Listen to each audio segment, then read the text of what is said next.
Hello everyone, welcome to English grammar tutorial class. আজ আমরা কি শিখব? নাউন ক্লজ মানে কি সাবঅর্ডিনেট নাউন ক্লজ। এর আগের ক্লাসে আমরা ক্লজ সম্পর্কে আমাদের একটা বেসিক ধারণা ক্লিয়ার করে এসেছি। সেখানে আমরা দেখেছি principal clause, subordinate clause, coordinate clause. আমরা কি বলেছিলাম?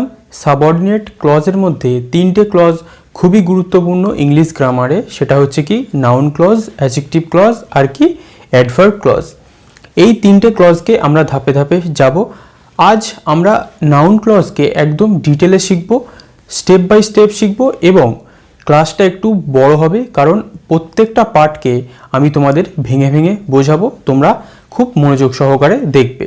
এই যে নাউন ক্লজ, এই নাউন ক্লজটা হচ্ছে একটা সাবঅর্ডিনেট ক্লজ। তাহলে আমরা প্রিন্সিপাল ক্লজ কি জেনেছিলাম, সাবঅর্ডিনেট ক্লজ কি জেনেছিলাম, কোঅর্ডিনেট ক্লজ কি জেনেছিলাম, সেগুলো আমি তোমাদের আর বিস্তারিত ব্যাখ্যায় যাচ্ছি না, যেগুলো আমি তোমাদের এর আগের ক্লাসে বলে এসেছি। তাহলে নাউন ক্লজ যেহেতু সাবঅর্ডিনেট ক্লজ, তার একটা প্রিন্সিপাল ক্লজ থাকবেই, আর একটা কি থাকবে? সাবঅর্ডিনেট নাউন ক্লজ বা সাবঅর্ডিনেট ক্লজের পার্ট। এই যে নাউন ক্লজ, এই নাউন ক্লজকে আমরা পাঁচটা টাইপে ভাগ করতে পারি। মানে এই যে নাউন ক্লজ, এটাকে আমরা পাঁচভাবে ফাংশন করাতে পারি। একটা হচ্ছে কি noun clause as subject of the verb, দু নম্বর কি noun clause as object of the verb, তিন নম্বর কি noun clause as object to a preposition, চার কি noun clause as complement to a verb, আর একটা কি noun clause used as apposition to a noun. এই পাঁচভাবে আমরা নাউন ক্লজকে ফাংশন করাতে পারি। আর একটা গুরুত্বপূর্ণ জিনিস, সেটা তোমরা জেনে রেখে দাও, এই যে noun clause, adjective clause, adverb clause, এই প্রত্যেকটা ক্লজ আমরা জয়েনিংয়ের ক্ষেত্রে ব্যবহার করি। সেগুলো যখন আমরা কমপ্লেক্স সেন্টেন্সে জয়েন করব কোনো সিম্পল সেন্টেন্সকে, তখন আমরা নাউন ক্লজ, অ্যাডজেক্টিভ ক্লজ আর অ্যাডভার্ব ক্লজের ইউজ করি। তাই তোমরা যারা জয়েনিংটাও শিখতে চাও, তোমরা এই তিনটে ক্লজ খুব ভালোভাবে শিখবে, তাহলে তোমাদের কমপ্লেক্স সেন্টেন্সের জয়েনিংয়ে আর কোনো সমস্যা থাকবে না। আমি সিম্পল সেন্টেন্সের জয়েনিং শিখিয়ে দিয়ে এসেছি, কমপ্লেক্স সেন্টেন্স কেন শেখায়নি? কারণ সেখানে এই নাউন ক্লজ, অ্যাডজেক্টিভ ক্লজ আর অ্যাডভার্ব ক্লজ চলে আসবে, তখন তোমরা আর বুঝতে পারবে না। তাহলে চলো আজ আমরা নাউন ক্লজ শুরু করি।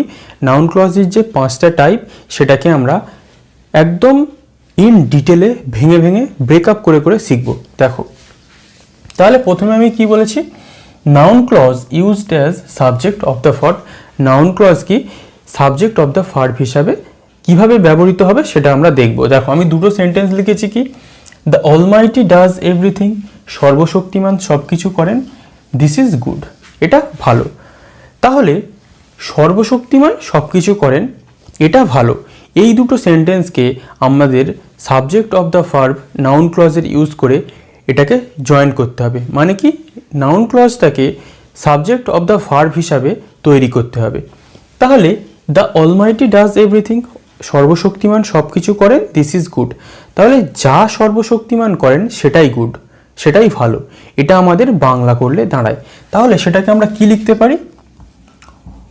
What the almighty does is good.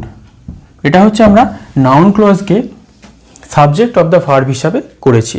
কিন্তু কিভাবে করেছি, কোনটা প্রিন্সিপাল ক্লজ, কোনটা subject of the verb noun clause বা সাবঅর্ডিনেট নাউন ক্লজ, সেটা আমরা দেখব। দেখো, তোমাদের মনে হতে পারে প্রথম পার্টটা মেন ক্লজ, কিন্তু না, যখন আমরা সেন্টেন্সটাকে ব্রেক করব তখন তোমরা বুঝে যাবে। ধরো ইজ গুড, এটাকে আমরা বলতে পারি ইট ইজ গুড। এটা হচ্ছে আমাদের মেন ক্লজ।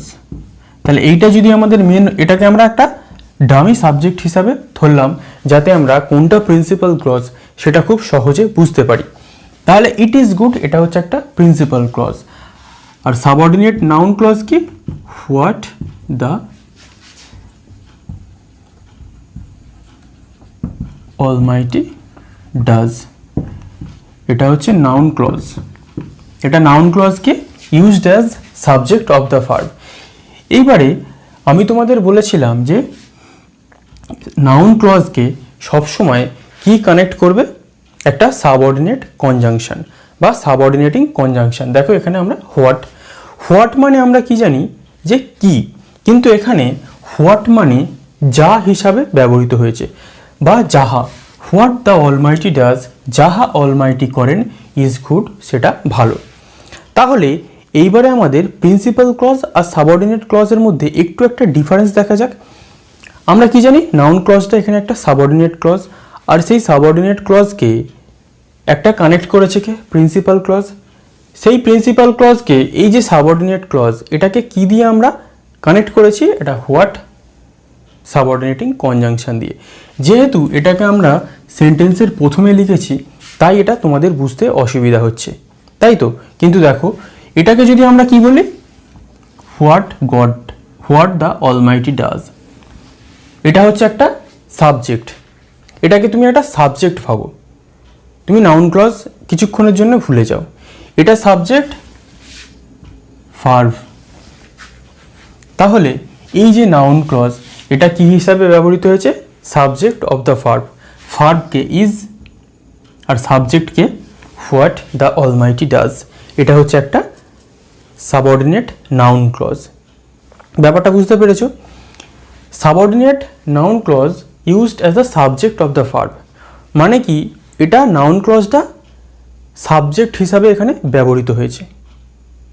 ক্লিয়ার?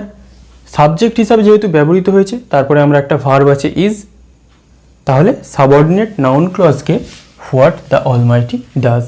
আশা করছি কনসেপ্ট ক্লিয়ার। পরেরটা দেখা যাক। English is a world language, English একটা পৃথিবীব্যাপী ভাষা, উই নো ইট, আমরা এটা জানি। এটাকে তাহলে আমরা কিভাবে নাউন ক্লজ দিয়ে যুক্ত করব? উই নো দ্যাট, করব কি আমরা? করব না। Very good. কেন? দেখো, কারণ that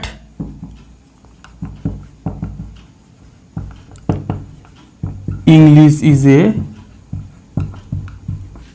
world language is known to us. English যে একটা world language is known to আস, সেটা আমাদের সবার কাছে পরিচিত। যেহেতু ইজ নোন টু আস, এই কনসেপ্টটা তোমরা খেয়াল রাখবে যে that English is a world language, is know হবে না, সেটা আমাদের কাছে পরিচিত, সেটাকে আমাদের কি করতে হবে, is known to us. Clear? এবার যদি আমরা এটাকে ব্রেক করি, it is known to us, এটা হয়ে গেল আমাদের প্রিন্সিপাল ক্লজ। আর that English is a world language হয়ে গেল কি আমাদের নাউন ক্লজ। তাহলে that English is a world language, এটা আমাদের কি সাবজেক্ট পার্ট। ভার্ব আমাদের এখানে কে, ইজ নোন। তাহলে প্রথমটা আমাদের কি হিসাবে ব্যবহৃত হলো, noun clause subject of the verb, মানে এটা সাবজেক্ট হিসাবে ব্যবহৃত হলো, আর কানেক্টরকে দ্যাট, যে। Clear concept? পরেরটা দেখা যাক। Where he lives is known to me, সে কোথায় থাকে এটা আমার কাছে পরিচিত। এটা আমি তোমাদের ডাইরেক্ট সেন্টেন্স নিয়ে নিয়েছি, কারণ ক্লাস অনেক বড় হয়ে যাবে, আমি ডাইরেক্ট ব্রেকআপ করে দেখিয়ে দিচ্ছি। দেখো, তাহলে it is not known to me, এটা আমার কাছে জানা নেই, principal clause. Where he lives, কোথায় সে থাকে, noun clause subject of the verb. তাহলে where he lives subject, is verb, তাহলে noun clause subject of the verb. মানে মোদ্দা কথা হচ্ছে, তোমরা যে নাউন ক্লজটাকে ইউজ করছো ওটা একটা সাবজেক্টের মতো ইউজ হচ্ছে। এই কনসেপ্টটা তোমরা মনে রাখবে। পরেরটা দেখা যাক। When I will return is uncertain, কখন আমি আসবো সেটা অনিশ্চিত। এটা তোমরাও পারবে করতে। দেখো, ইট ইজ আনসার্টেন, তাহলে এটা আমাদের কি ক্লজ, এটা হয়ে যাবে আমাদের প্রিন্সিপাল ক্লজ। আর নাউন ক্লজ কি করে হবে, হোয়েন আই উইল রিটার্ন, এটা হয়ে গেল আমাদের নাউন ক্লজ। তাহলে দেখো, when I will return, subject is verb, তাহলে noun clause, subject of the verb. Concept বুঝতে পেরেছো? প্রথমগুলো আমি তোমাদের একদম ডাইরেক্ট ব্রেক করে দিয়েছি সেন্টেন্স, পরেরটা সময় শেষ আমাদের হয়ে যাবে, অনেক টাইম লেগে যাবে কারণ আরও আমাদের 4টে পার্ট বাকি রয়েছে।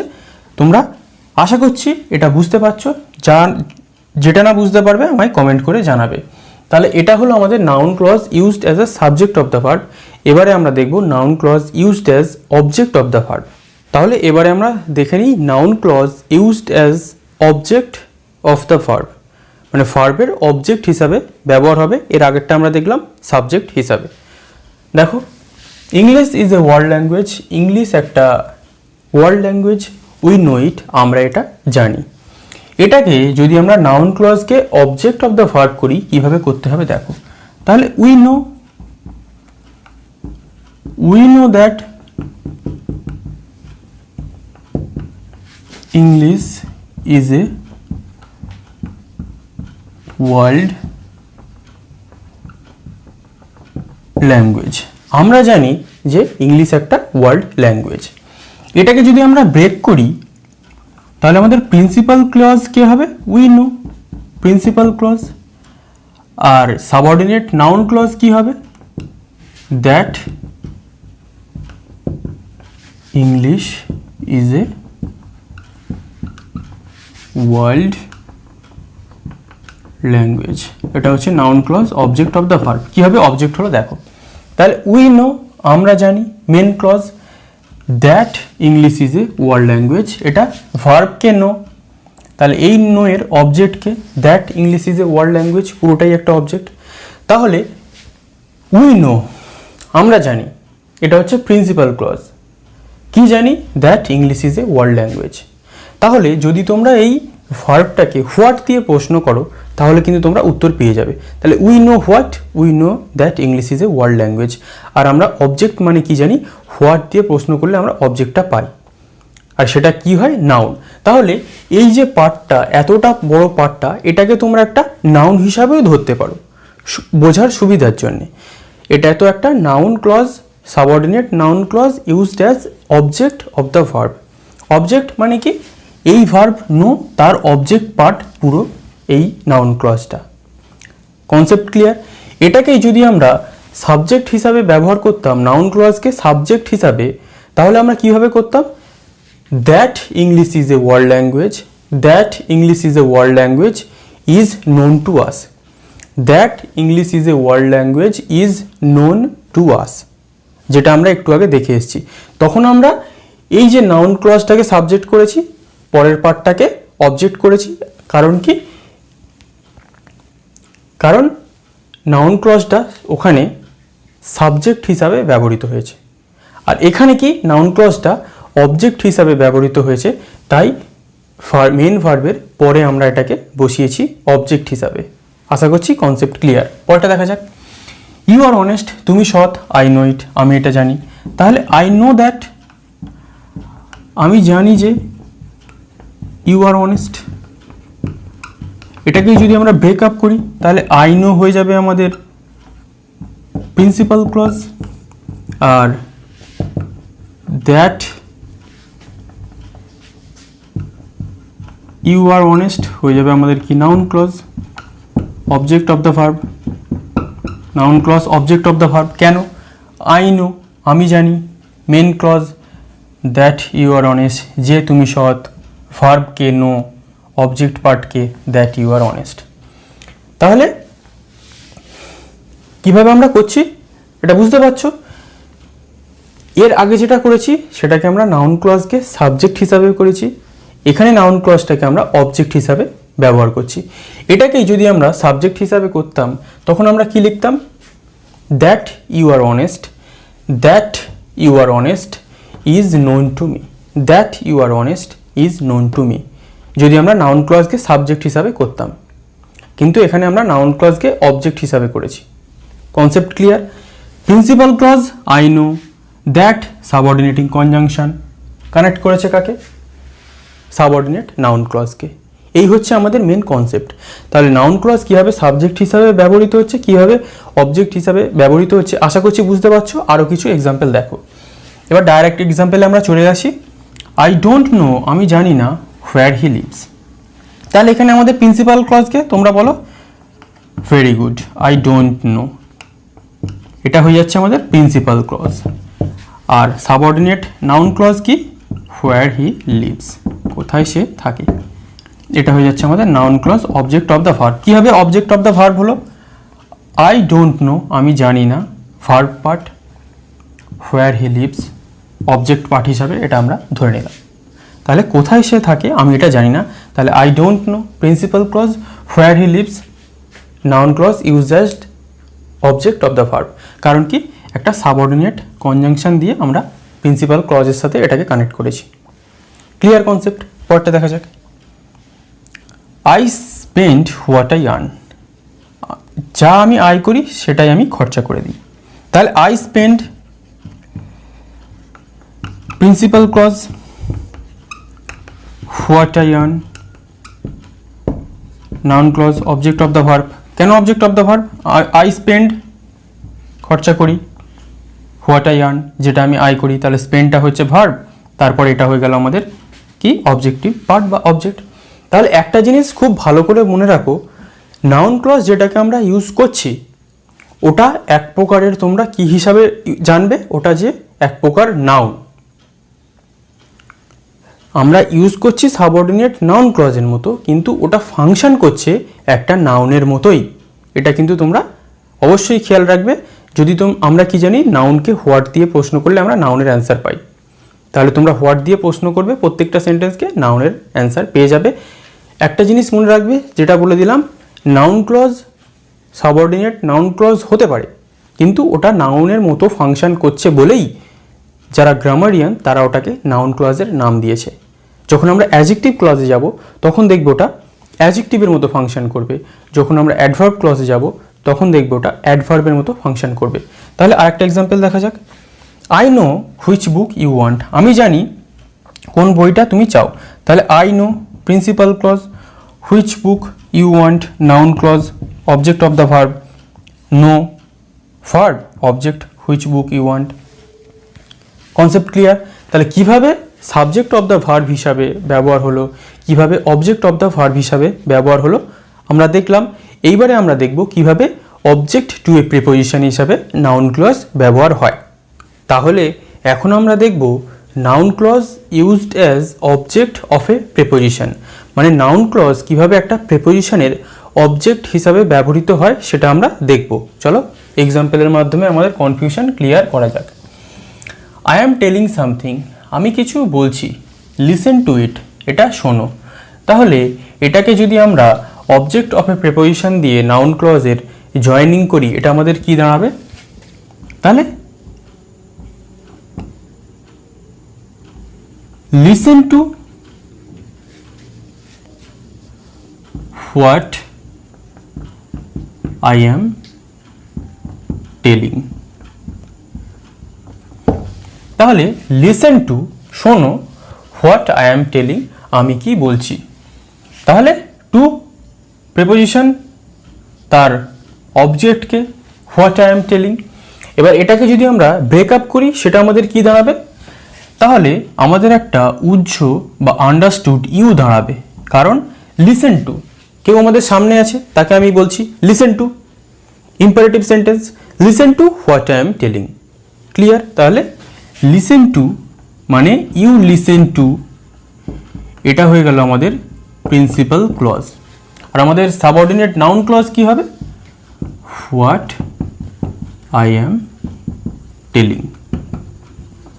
তাহলে এটা হচ্ছে noun clause object of a preposition. কিভাবে এটা অবজেক্ট অফ এ প্রিপোজিশন হলো? লিসেন টু শোনো, তার মানে কি you listen to, to preposition, what I am telling আমি কি বলছি, টু প্রিপোজিশন, তারপরে অবজেক্টকে হোয়াট আই এম টেলিং। যদি তোমরা বুঝতে অসুবিধা হয় তোমরা ইউ লিসেন টুকে সাবজেক্ট ধরো, এটাকে অবজেক্ট ধরে নাও, তাহলেই তোমরা বুঝতে পেরে যাবে। কারণ লিসেনের পরে সবসময় আমরা টু প্রিপোজিশন বসাই। তাহলে listen to what I am telling, শোনো কি আমি বলছি। তাহলে হোয়াট আই এম টেলিংটা হয়ে গেল কি অবজেক্ট অফ এ প্রিপোজিশন মানে কি এই টু এর অবজেক্ট কে হয়ে গেল হোয়াট আই এম টেলিং। তাহলে লিসেন টু হয়ে গেল আমাদের principal clause, what I am telling হয়ে গেল কি noun clause object of a preposition. Concept clear? পরেরটা দেখা যাক। ইউ হ্যাভ সেড সামথিং, তুমি কিছু বলেছো। I can find no meaning in it, তুমি কিছু বলেছো এর মধ্যে আমি কোনো অর্থই খুঁজে পাচ্ছি না। তাহলে এটাকে যদি আমরা জয়েনিং করি কি দাঁড়াবে? I can find no meaning what you have said. তাহলে I can find no meaning in, I can find no meaning in what you have said. I can find no meaning in what you have said. তাহলে I can find no meaning, ইনটা হয়ে গেল আমাদের preposition, what object. কীভাবে এটা আমরা breakup করব? তাহলে I can find no meaning in, এটা হয়ে গেল কি আমাদের principal clause, what you have said হয়ে গেল কি noun clause use as object of a preposition. তাহলে I can find no meaning in preposition object what you have said. তাহলে তোমরা একটা জিনিস এই কনসেপ্টটা মনে রাখো, যে সেন্টেন্সটাই তোমরা এখান থেকে লেখো না কেন সেখানে সাবজেক্ট আই থাক বা সাবজেক্ট ইউ আন্ডারস্টুড থাক, তোমাদের এখানে একটা প্রিপোজিশন বসাতেই হচ্ছে, তবেই কিন্তু তোমরা এই অবজেক্টটাকে বা এই noun clause use as object of a preposition বা এটা একটা অবজেক্টই আমরা ধরতে পারি, তবেই কিন্তু তোমরা এই অবজেক্টটাকে এই সাবঅর্ডিনেট কনজাংশন দিয়ে কানেক্ট করতে পারবে।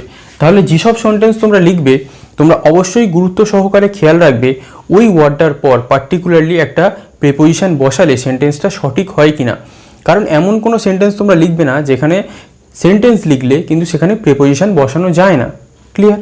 যেমন I know that you have done it, I know that you have done it, তুমি যদি লেখো I know to that you have done it, তাহলে নো এর পরে আমরা টু ওই সিচুয়েশনে সেন্টেন্স বসাতে পারি না।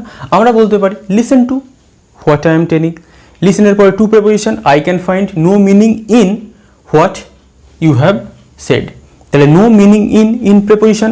ক্লিয়ার? পরেরটা দেখা যাক। I can't depend on what you speak, I can't depend on, আমি নির্ভর করতে পারি না, হোয়াট ইউ স্পিক কি তুমি বলো। তাহলে এটাকে আমরা ব্রেক কিভাবে করতে পারি? আই কান্ট ডিপেন্ড অন হয়ে গেল আমাদের principal clause, what you speak হয়ে গেল কি আমাদের noun clause use as object of a preposition. তাহলে আই কান্ট ডিপেন্ড অন, ডিপেন্ডের পরে আমরা অন প্রিপোজিশন বসাই, হোয়াট ইউ স্পিক কি তুমি বলো, subordinate conjunction use as object of a preposition. Object of a preposition কীভাবে হলো? On object on preposition object what you speak কি তুমি বলো। পরেরটা দেখা যাক। Give full attention to how they make it, give full attention to সম্পূর্ণ মনোযোগ দাও, হাউ দে মেক ইট কীভাবে সেটা তারা তৈরি করে, give full attention to how they make it.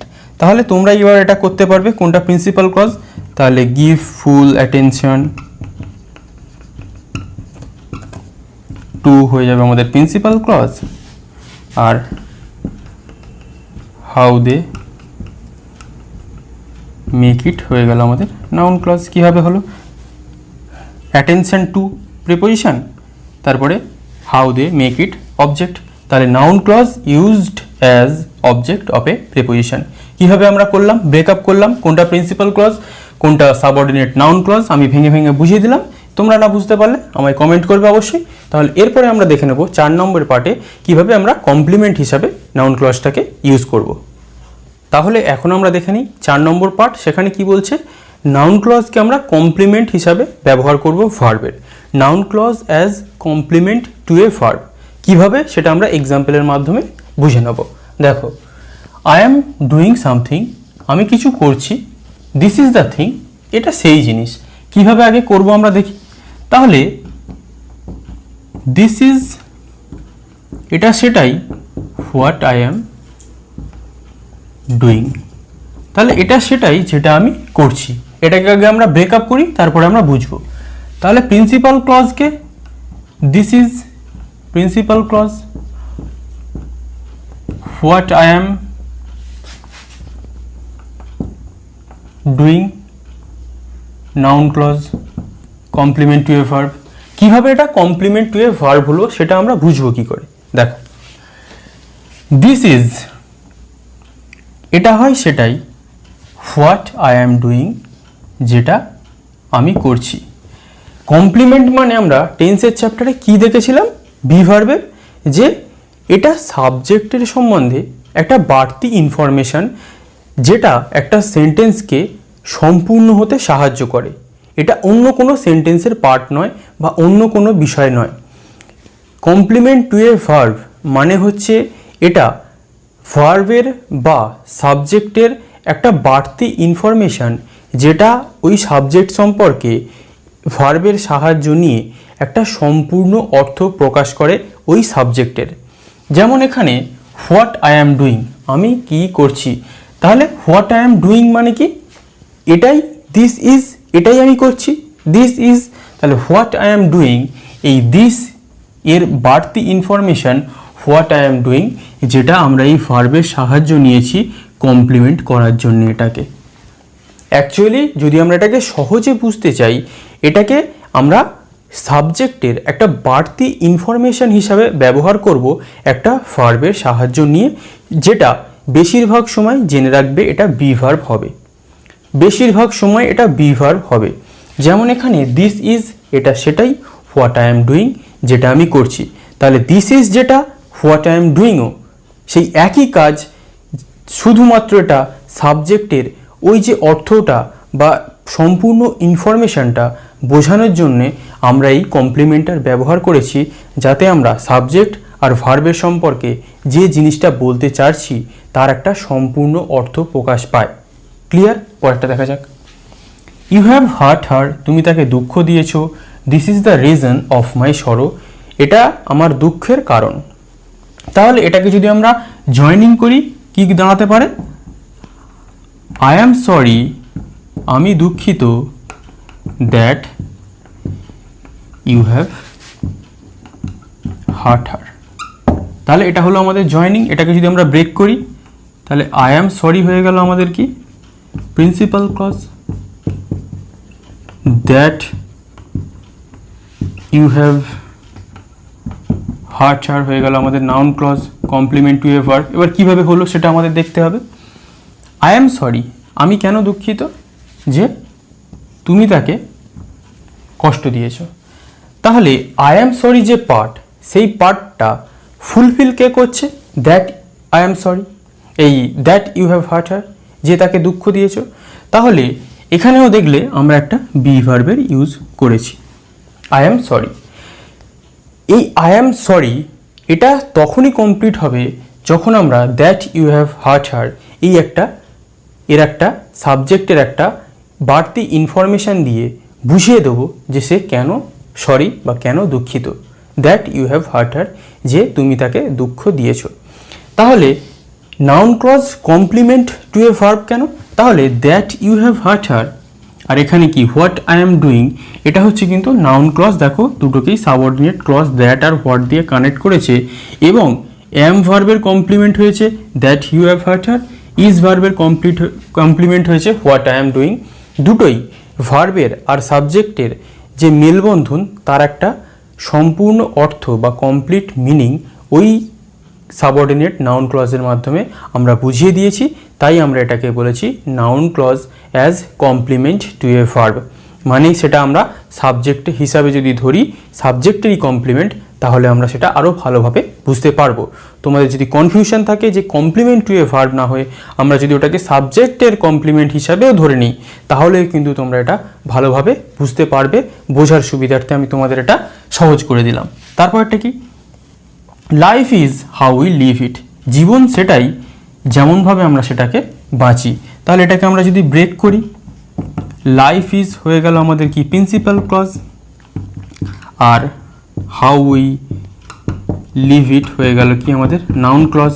Complement to a verb, কীভাবে কমপ্লিমেন্ট হলো কি, how we live it, how we live it যেমনভাবে আমরা বাঁচি, মানে সেটাই আমাদের জীবন। তাহলে লাইফ ইজ, জীবনটা কি, যেমনভাবে আমরা ওটাকে বাঁচি। তাহলে লাইফ ইজ এটা যদি আমাদের একটা সাবজেক্ট হয় আর ইজ যদি আমাদের ভার্ব হয়, তার কমপ্লিমেন্ট কী হবে, হাউ উই লিভ ইট, যেমনভাবে আমরা বাঁচি। তাহলে জীবন যা যেমনভাবে বাঁচি সেটাও একটা সেম জিনিস, শুধু জীবনটার সম্পর্কে একটা বাড়তি ইনফরমেশান দেওয়ার জন্যে আমরা সাবঅর্ডিনেট নাউন ক্লজ দিয়ে এটাকে কমপ্লিমেন্ট করেছি সাবঅর্ডিনেট কনজাংশনের সাহায্য নিয়ে, যাতে এটাকে আমরা একটা নাউন ক্লজ করতে পারি, যেটা একটা ভার্বের বা সাবজেক্টের কমপ্লিমেন্ট হিসাবে কাজ করে। কনসেপ্ট ক্লিয়ার আশা করছি। পরেরটা দেখা যাক। This is where I lived last ইয়ার।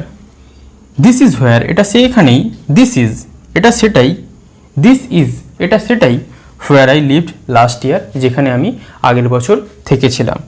তাহলে এখানে প্রিন্সিপাল ক্লজকে তোমরা পেরে যাবে অবশ্যই দিস ইজ, আর হোয়ার আই লিভড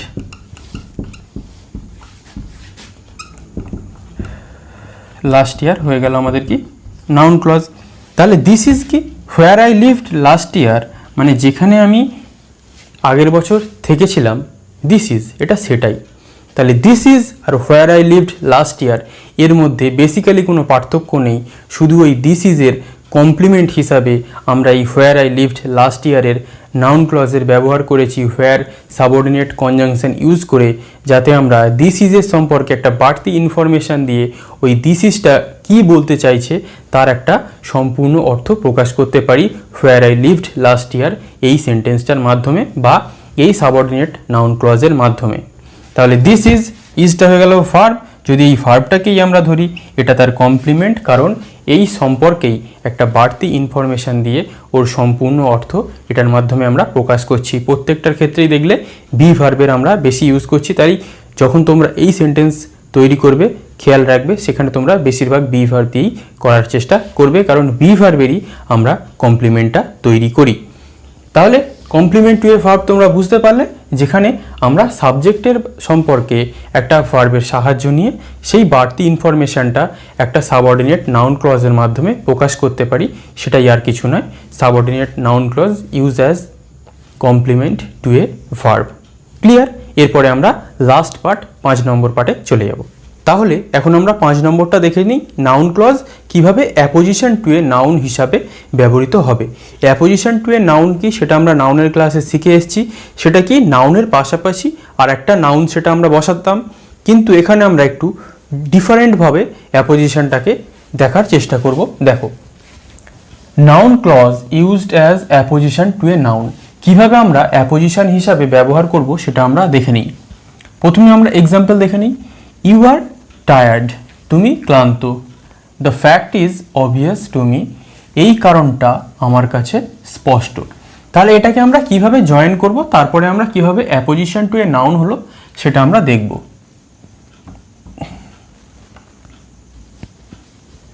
দেখো, the fact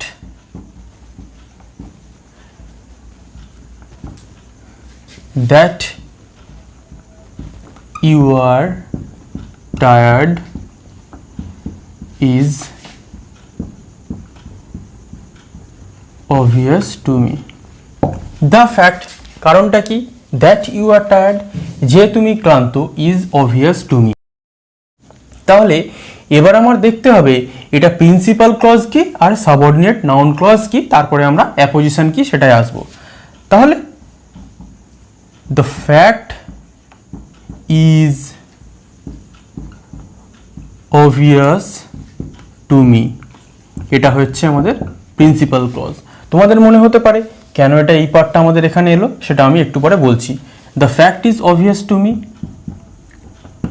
that you are tired যে তুমি ক্লান্ত, এটা কি হয়ে গেল আমাদের noun clause apposition to a noun. তাহলে এটা আমরা অ্যাপোজিশন কিভাবে হলো, দেখো, দ্য ফ্যাক্ট, ফ্যাক্ট একটা noun, that you are tired যে তুমি ক্লান্ত। দ্য ফ্যাক্ট নাউন, তাহলে দ্য ফ্যাক্ট যদি নাউন হয় সেই নাউনের অ্যাপোজিশন মানে আর কিছুই নয়। অ্যাপোজিশন মানে তাহলে কি, ওই নাউনেরই আর একটা বাড়তি ইনফরমেশান যেটা ওই দুটো নাউনকে একসাথে কোরিলেট করে বা দুটোর একটা সম্পর্ক বোঝায়। তাছাড়া কিন্তু আমরা অ্যাপোজিশন করতে পারবো না। তাহলে দ্যাট ইউ আর টায়ার্ড, যে তুমি ক্লান্ত, সেটাই হচ্ছে ফ্যাক্ট। তাহলে ফ্যাক্ট আর যে তুমি ক্লান্ত দুটো একই জিনিস। যদি আমরা সহজে বুঝতে চাই, ওটাকে আমরা একটু বাড়তি করে দিয়েছি যাতে আমরা ওটাকে নাউনের অ্যাপোজিশন হিসাবে একটা নাউন ক্লজ তৈরি করতে পারি। তাহলে the fact that you are tired, যে তুমি ক্লান্ত, এটা হয়ে গেল আমাদের কি নাউনের অ্যাপোজিশন। আর মেন ক্লজ কি, the fact is obvious to me. এবার তাহলে কনসেপ্ট ক্লিয়ার, পরেরটা দেখা যাক। An onion ghost often haunts people, একটা পেঁয়াজ ভূত সবসময় লোকেদের তাড়া করে বেড়ায় বা ভয় দেখায়। দেয়ার ইজ দিস রিউমার, সেরকম একটা গুজব রয়েছে। তাহলে এটাকে আমরা আগে কীভাবে কানেক্ট করবো দেখি। তাহলে দেয়ার ইজ এ রিউমার, সেখানে একটা গুজব আছে। That an onion ghost, onion ghost often haunts people। তাহলে there is a rumour, rumour কি noun, that an onion ghost often haunts people. Clear. এটাকে যদি আমরা ব্রেক করি তাহলে কি, there is a rumour principal clause, আর that an onion ghost often haunts people হয়ে যাবে কি আমাদের নাউন ক্লজ। তাহলে কি, রিউমার নাউন, সেই নাউনের সম্বন্ধে একটা কথা। রিউমারটা কি, একটা অনিয়ন গোস্ট সবসময় লোকেদের হান্ট করে বা ভয় দেখায়। তাহলে নাউন, নাউনের অ্যাপোজিশন। তাহলে অ্যাপোজিশন কি, নাউনের সম্পর্কেই একটা কথা। পরেরটা দেখা যাক। The truth that he was innocent was proved in the court. The truth, সত্য এটাই যে he was innocent, সে নিরপরাধ, was proved in the court, যেটা কোর্টে প্রমাণ হয়ে গেছে। তাহলে এটা তোমরাই করতে পারবে। The truth was proved in the court হয়ে যাবে কি আমাদের প্রিন্সিপাল ক্লজ। আর সাবঅর্ডিনেট নাউন ক্লজ কি হবে, দ্যাট হি ওয়াজ ইনোসেন্ট হয়ে যাচ্ছে আমাদের subordinate noun clause. The truth noun, that he was innocent apposition, মানে নাউনটাই, ট্রুথটা কি, যে সে সত্য, এটাই হচ্ছে আমাদের অ্যাপোজিশন।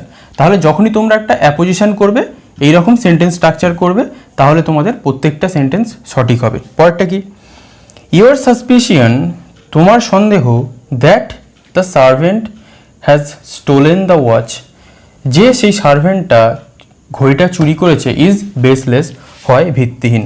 তাহলে আমাদের প্রিন্সিপাল ক্লজ কি, ইউর সাসপিশন ইজ বেসলেস, এটা হয়ে যাচ্ছে আমাদের প্রিন্সিপাল ক্লজ। আর তাহলে সাবঅর্ডিনেট নাউন ক্লজ কি, that the servant has stolen the watch. তাহলে ইওর সাসপিশিয়ান হয়ে যাচ্ছে কি আমাদের নাউন, নাউনের সাথে অ্যাপোজিশন কি, নাউনের একটা বাড়তি ইনফরমেশন কি, সাসপিশিয়ান যেটাই, that the servant has stolen the watch. এই সাসপিশিয়ানটাকে আমরা একটা ব্রডভাবে সাসপিশিয়ানের একটা ব্রডার ফরম্যাট দিয়েছি, মানে সাসপিশিয়ানটা ওইটাই যে সার্ভেন্ট ঘড়িটা চুরি করেছে। তাহলে কিভাবে নাউন ক্লজকে অ্যাপোজিশন হিসাবে ব্যবহার করা হয়, বেশিরভাগ ক্ষেত্রে আমরা এখানে দ্যাট কানেক্টর দিয়ে নাউনের সাথে নাউনের অ্যাপোজিশন তৈরি করি, যেটা আমাদের খুবই সুবিধা হয়। তাহলে তোমরা এই স্ট্রাকচার দিয়ে নাউনের অ্যাপোজিশন করলে তোমাদের প্রত্যেকটা সেন্টেন্সে জয়েনিং ঠিক হবে। তাহলে এর সাথে সাথে মোটামুটি আমাদের নাউন ক্লজের যে 5টা পার্ট ছিল সেটা সম্পূর্ণ হলো। তোমরা কতটা বুঝতে পারলে, তোমরা কতটা বুঝতে পারলে না, সেটা আমায় কমেন্ট করে জানাবে। যদি তোমাদের বুঝতে খুবই অসুবিধা হয় সেটাও আমায় জানাবে, কারণ এই যে ব্রেক করে করে আমি শেখালাম, অনেকটা বড় হলো, যাতে তোমাদের ক্লাসটা সময়ে গেলেও তোমরা ভালোভাবে নাউন ক্লজটা শিখতে পারো, তোমরা প্রত্যেকটা জয়েনিং ভালো করে করতে পারো। তাহলে আজ এই পর্যন্তই। এর পরের ক্লাসে আমরা অ্যাডজেক্টিভ ক্লজ নিয়ে চলে আসবো। Thank you for watching.